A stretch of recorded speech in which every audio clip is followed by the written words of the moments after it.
산돌에 기록되는 율법이다. 여러분, 하나님의 관심은 언제나 자기 백성에게 있습니다. 하나님은 자기 백성들에게 복을 주시는 하나님이십니다. 그 대신 하나님께서 우리들에게 요구하는 것이 있습니다. 그게 뭘까요?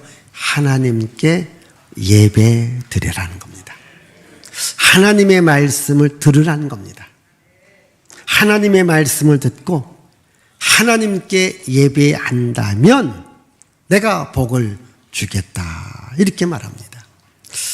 우리 모두가 예배 자리에 왔습니다. 여러분, 하나님의 복을 받으며 살아갈 수 있기를 바랍니다. 오늘의 말씀은 하나님께서 모세를 통해서 이스라엘 백성들이 이제 가나안 땅에 들어가요. 지금까지는 광야에서 살아간 겁니다. 이 광야 생활을 끝나고 가나안 땅에 들어가면 거기에 돌들을 취하여서 그 돌에 하나님의 말씀을 새겨 놓아라. 그래서 그 말씀을 읽고 듣고 지키라는 겁니다. 여러분, 우리말에 그런 말이 있습니다. 은혜는 돌에 새기고, 그리고 미움은 물에 새겨라. 여러분, 이 돌에 새긴다고 하는 말은 오래오래 간다는 거고요. 물에 새기라는 말은 그냥 흘러 떠내려 간다는 거죠. 근데 우리는 반대로 갈 때가 있습니다. 이 사랑과 은혜를 받은 것은 쉽게 잊어버리고 누군가가 나한테 억울하게 했고 속상해한 것은 마음속 깊이 새기는 경향이 있습니다. 오늘 이 시간 여러분 마음속에 미움과 증오가 있다면 다 버리시기를 바랍니다. 하나님의 사랑, 하나님의 은혜, 하나님의 능력을 마음에 새기기를 바랍니다. 그게 뭡니까? 내가 행복하게 살아가는 비결이고 내가 성공적인 삶을 살아가는 겁니다. 하나님께서 이스라엘 백성들에게 하나님의 말씀을 돌에 새겨라. 하나님께서 이스라엘 백성들에게 시내산에서 십계명을 주었어요. 그 십계명을 하나님은 어디에다 새겼습니까? 돌판에 새겼습니다. 여러분, 신명기 4장 13절을 읽습니다. 신명기 4장 13절. 여호와께서 그의 언약을 너희에게 반포하시고 너희에게 지키라 명령하셨으니 곧 십계명이며 두 돌판에 친히 쓰신 것이라. 하나님께서 십계명을 돌판에 새겨서 그것을 오래오래 기억하게끔 했습니다. 이제 신학에 와서 바울은 그렇게 말합니다. 하나님의 말씀을 우리 마음판에 새겨라. 우리 한번 고린도후서 3장 3절을 읽습니다. 너희는 우리로 말미암아 나타난 그리스도의 편지니 이론 먹으로 쓴 것이 아니요 오직 살아계신 하나님의 영으로 쓴 것이며 또 돌판에 쓴 것이 아니요 오직 육의 마음판에 쓴 것이라. 예. 오늘 하나님의 말씀을 내 마음판에 잘 새겨 놓으라는 겁니다. 내 마음에 하나님의 말씀을 심으라는 거예요. 여러분, 이 밭에 무엇을 심느냐에 따라서 심는 대로 그게 열매가 맺힙니다. 그럼 내 마음속에 하나님의 말씀을 심으면 하나님의 말씀은 내 인생에 복을 줍니다. 이 하나님의 말씀을 내 마음속에 잘 새겨서 내 마음에 심어서 우리 하나님의 복을 받기를 바랍니다. 그러면 그 하나님의 말씀을 새긴 돌을 어디에다 세우느냐? 에발산에다가 세워라. 우리 한번 여기 4절 말씀 읽습니다. 너희가 요단을 건너거든 내가 오늘 너희에게 명령하는 이 돌들을 에발산에 세우고 그 위에 석회를 바를 것이며. 자, 그런데 그 에발산이 어디에 있는가? 우리 한번 잠시 지도를 한번 보도록 하겠어요. 예. 이제 저기 보시면 맨 위에 이제 요단강을 건너갔어요. 그럼 위에 에발산이 있고 아래 그린심산이 있습니다. 두 산이 마주 봅니다. 우리 다음 지도 보십시다. 예, 이 에발산과 그리심산이 마주보고 있습니다. 우리 다음 지도 예, 이렇게 확대해 보면은 이렇게 마주보고 있는 산입니다. 근데 여러분 가만히 보세요. 그리심산하고 에발산의 그 모습을 보면 어떤 차이가 있을까? 아니 저기 보이는데, 자 저쪽에 에발산이고 앞에가 그리심산입니다. 색깔을 보세요. 저기 그리심산은 약간 푸른빛이지 않고 에발산은 약간 이제 광야의 모습입니다. 그래서 저 에발산은 저주의 산이라고 하고 그리심산은 축복의 산이라고 말합니다. 우리 한번 성경 말씀 신명기 11장 29절을 자 보겠습니다. 신명기 11장 29절 읽습니다. 내 하나님 여호와께서 내가 가서 차지할 땅으로 너를 인도하여 들이실 때에 너는 그리심산에서 축복을 선포하고 에발산에서 저주를 선포하라. 예, 이제 이스라엘 백성들이 이제 가나안 땅에 들어가요. 그래서 이스라엘 백성들은 12지파인데 그 12지파를 반으로 나눕니다. 그래서 한쪽은 에발산에 서 있게 하고 또 한쪽은 그리심산에 서 있게 합니다. 그래서 에발산에서는 저주를 말하고 그리심산에서는 축복을 말합니다. 그런데 오늘 본문에 있는 하나님의 말씀이 새겨진 이 돌은 에발산에 세우라 이렇게 말하겠어요. 아니 하나님의 말씀이 새겨진 돌을 왜 에발산에다가 세우냐? 저주의 땅, 저주의 산에다가 세우느냐?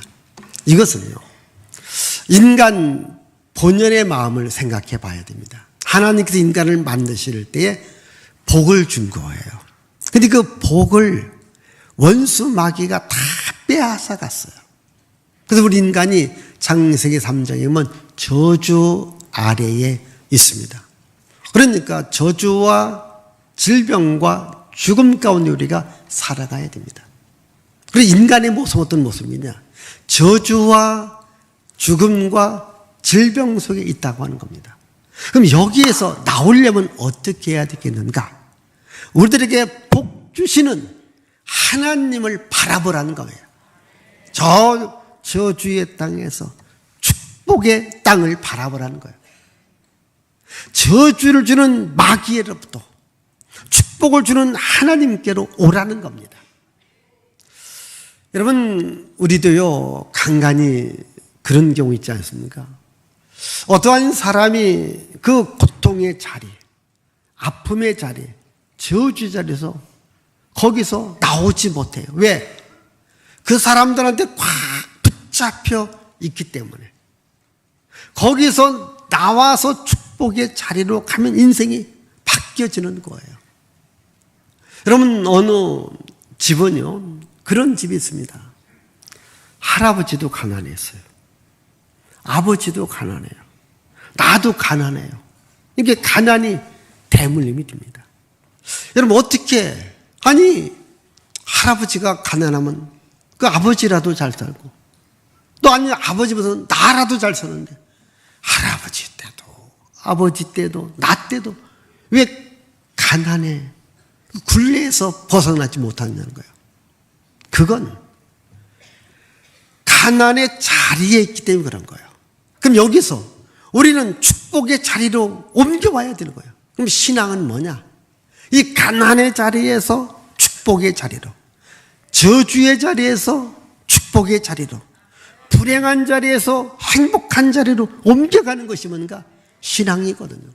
그리고 우리들에게 부유를 주고 능력을 주고 복을 주는 분이 누굽니까? 그분이 바로 하나님이라는 겁니다.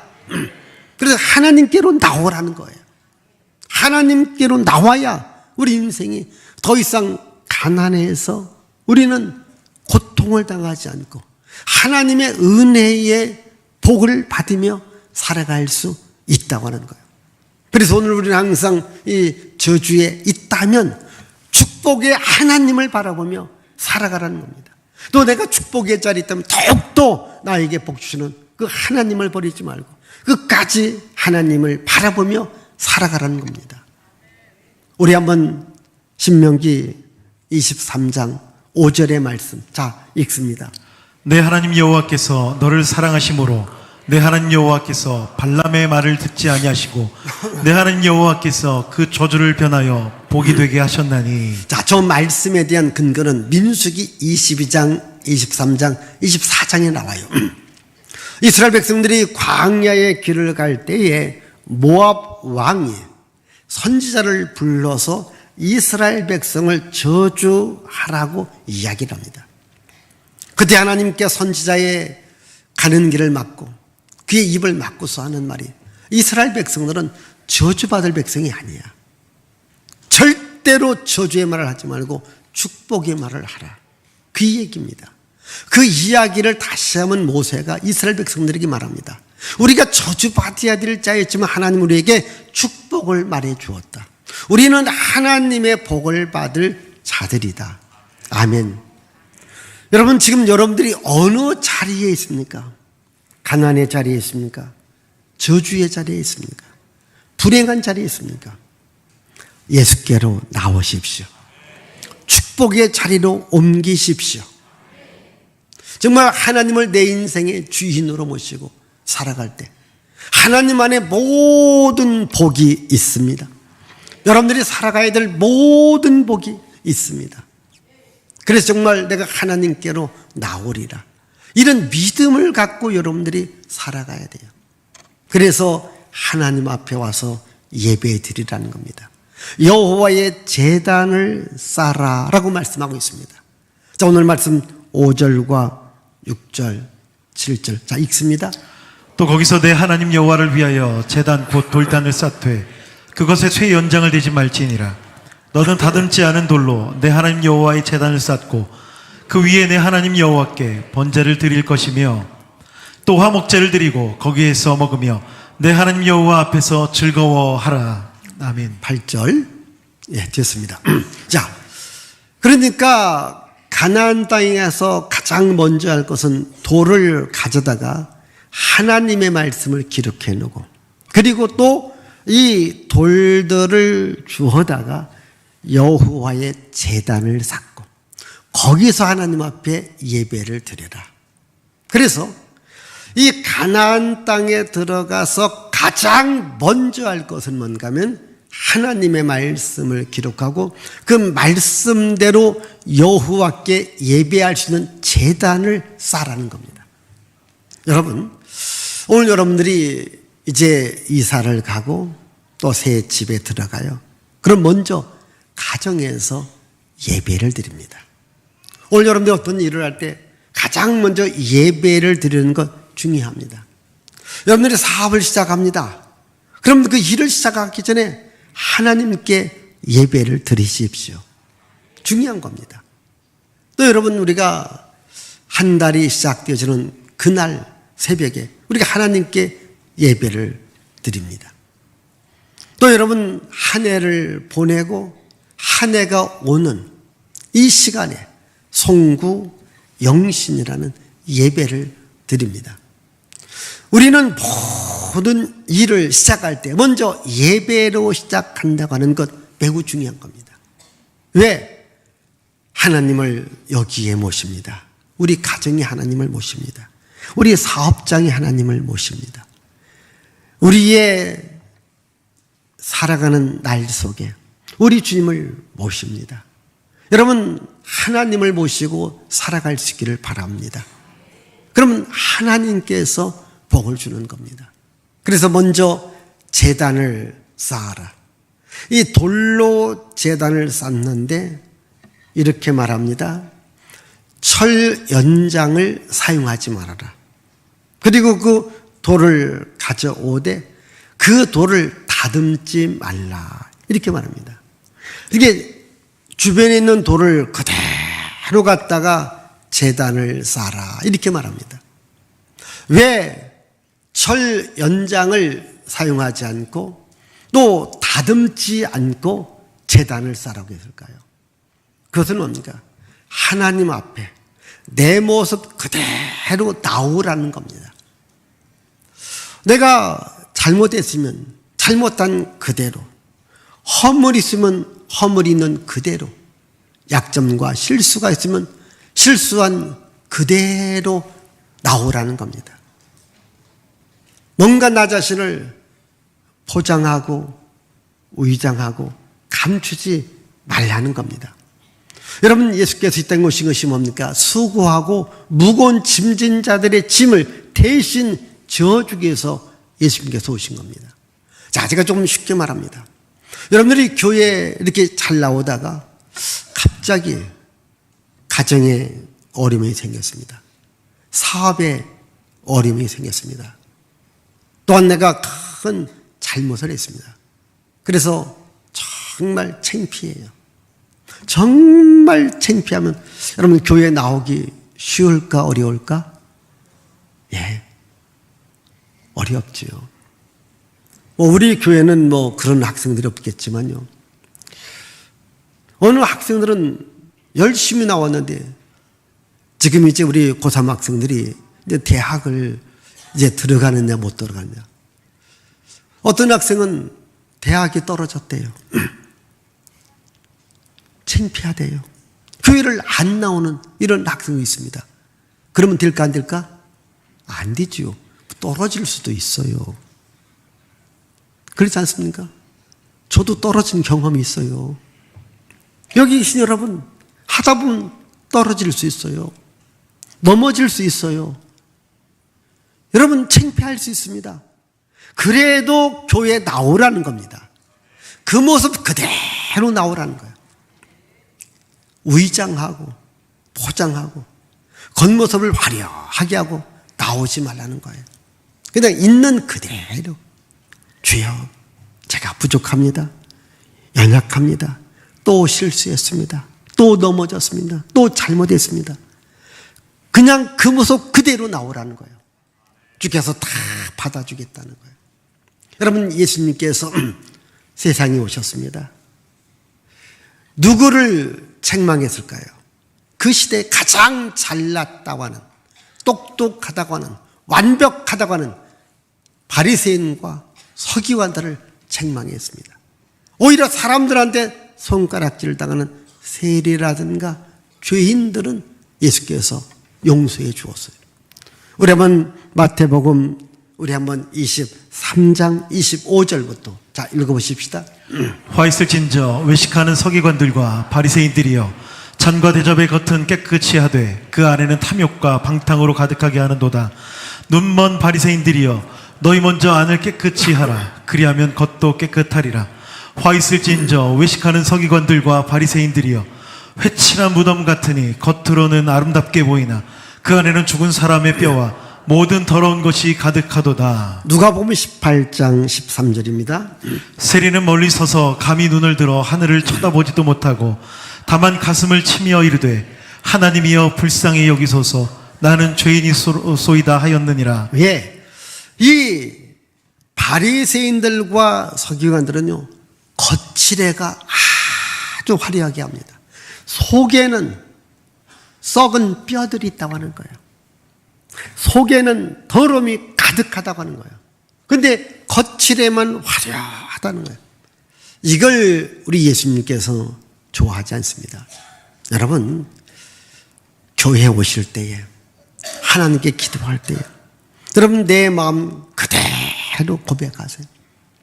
하나님, 제가 못쓸 사람입니다. 제가 나쁜 사람입니다. 내가 약합니다. 내가 병들었습니다. 내가 죄졌습니다. 내가 열심히 살아가려고 했는데 또 넘어졌습니다. 하나님, 내 모습 이대로 좀 받아주시고, 하나님이 내 인생을 좀 변화시켜 주시고, 하나님이 내 가정을, 내 사업을 정말 복주옵소서. 하나님이 붙잡아 주셔야 됩니다. 이런 믿음을 갖고 나오라는 거예요. 나의 겉모습이 화려한 게 중요한 것이 아니라 내 안에 정말 주님을 모시는 마음이 중요하다고 하는 겁니다. 그래서 제단을 쌓을 때에 철 연장을 사용하지 말고 다듬지 말라고 하는 말은 그대로 보여주라는 거예요. 여러분 하나님 앞에 그대로 보여주면 하나님이 여러분들의 약점, 실수, 죄악, 허물 부지금 알고서 주께서 여러분들의 인생을 더 좋은 인생으로 만들어 주시는 겁니다. 그래서 제단을 쌓고 번제와 화목제를 드려라. 번제는 뭡니까? 하나님 앞에 나와서 우리들의 죄를 용서받는 거예요. 모든 죄의 사함을 받는 겁니다. 여러분 하나님 앞에 나와서 그대로 내 모습 그대로 나오면 하나님 우리들의 죄를 다 용서해 주고 기억하지 않습니다. 우리 한번 이사야 43장 15절 자 한번 읽어보십시다. 25절 나 곧 나를 위하여 내 허물을 도말하는 자니 내 죄를 기억하지 아니하리라. 자, 하나님은 우리들의 죄를 용서해 줄 뿐만 아니라 기억까지 하지 않는다. 이게 중요한 겁니다. 하나님 앞에 여러분들이 나와서 죄를 고백하지 않습니까?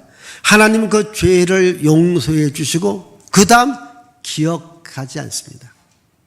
여러분 사람이 살아가면서 무서운 것 중에 하나가 뭔지 아십니까?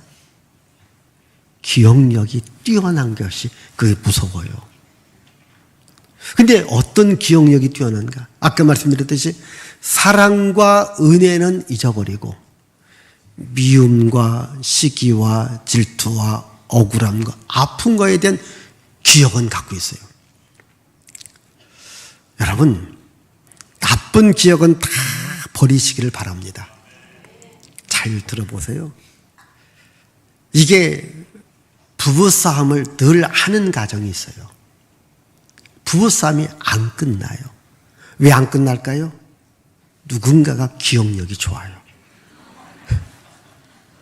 그러면 옛날 거 다 또 끄집어내는 겁니다.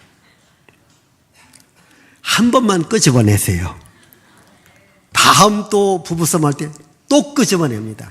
얼마나 기억력이 좋은지요. 아주 몇월 며칠 날 그 얘기 하지 않았느냐.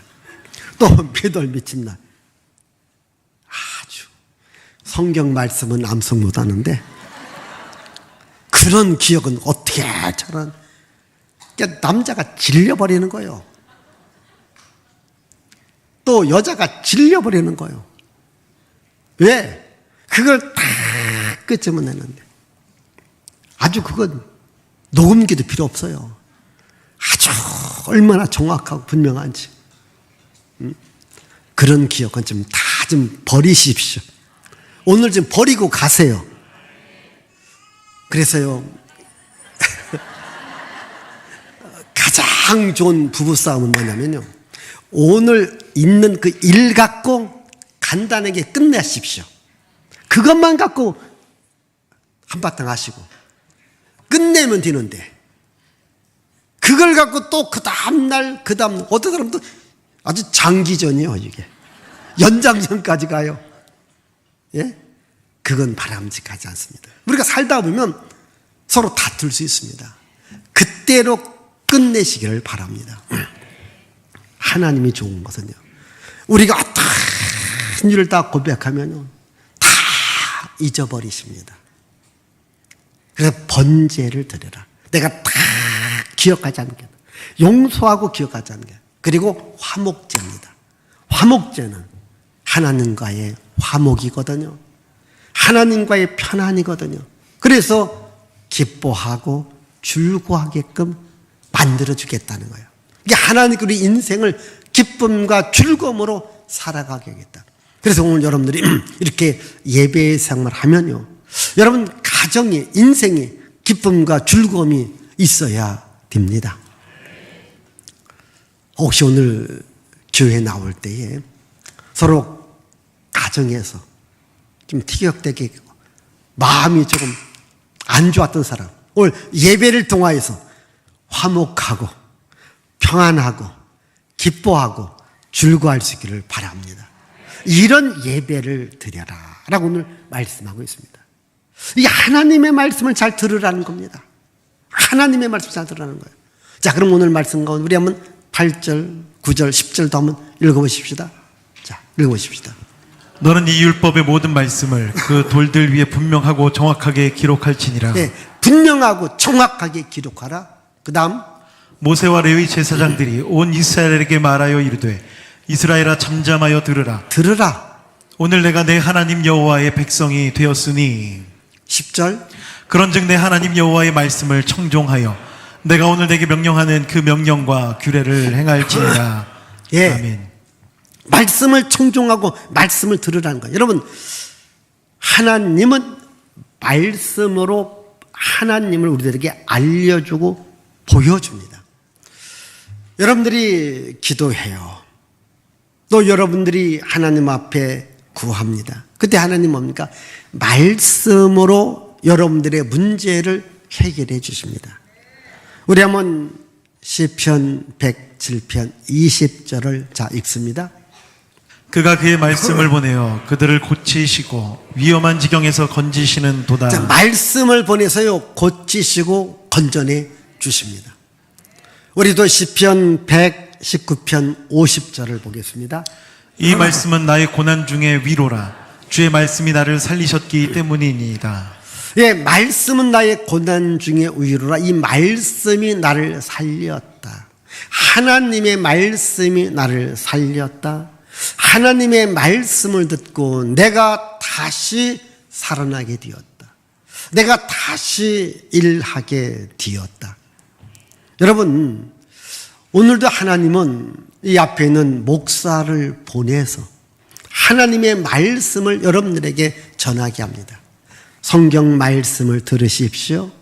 목사의 설교를 듣고 한번 여러분들이 실행에 옮겨보시면 어떤 위기에서 벗어날 수 있습니다. 여러분, 죽음으로 가는 길이 살 수 있는 길로 바뀌어지게 될 줄 믿습니다. 여러분, 이 한나라는 여인은 결혼했지만은 아이를 낳지 못합니다. 꼭 아이를 갖고 싶어요. 그래서 성전에 와서 하나님 앞에 울며 불며 기도합니다. 그때 엘리라고 하는 제사장이 성전에 와서 보니까 이 한나라는 여인이 하나님 앞에 간절히 부르짖기 때문에 무엇 때문에 기도하냐고 물어봅니다. 그때 나는 마음이 슬픈 여자입니다. 마음에 답답하면서 왜? 나도 한 번쯤 아이를 가져봤으면 그것 때문에 하나님께 기도합니다. 그래. 그러면 하나님께서 너의 기도에 응답을 줄 것이다. 우리 한번 사무엘상 1장 17절 18절 읽습니다. 엘리가 대답하여 이르되 평안히 가라.